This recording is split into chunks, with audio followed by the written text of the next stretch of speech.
Hi, okay, so just to share a little bit of information about the interview and the whole process, I had the opportunity to interview Alana Cabrera. She's someone that is a close family friend of ours who has moved here from Mexico about 18 years ago. She moved from Mexico City, so I just got the chance to talk with her a little bit about how that experience has been for her and her 3 children. She has a 20-year-old, a 15-year-old, and an 8-year-old.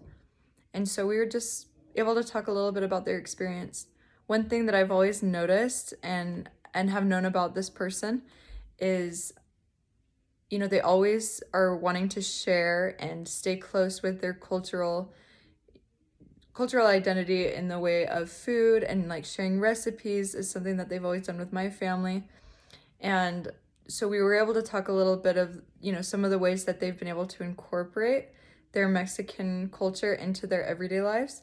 And that was definitely one of the first things that she mentioned, was just that being able to, not go all the way and assimilate to maybe the more American style of just, buying food or the easy and quick, convenient thing to do, but to really, stay with those same recipes and to kind of raise her children in a way similar to the way that she was raised.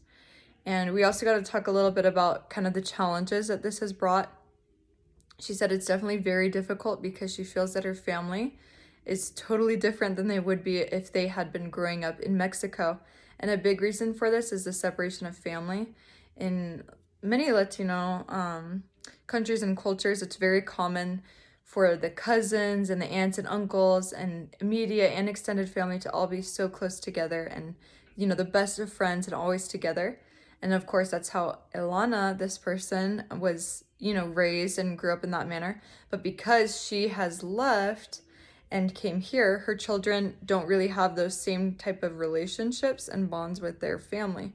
And that's something that, she said was really hard for her to see that and made her sad, like they're alone. And then another thing that she mentioned was just basically that the language for her was the biggest barrier that she's had to experience. And I found that is a very interesting insight because, it might seem like such like a simple thing or something that's okay, well, just in time they can kind of pick it up. But she actually mentioned something that I found to be really profound, and that is until you cannot enter into a culture until you know the language, because otherwise you'll always be pushed to the side.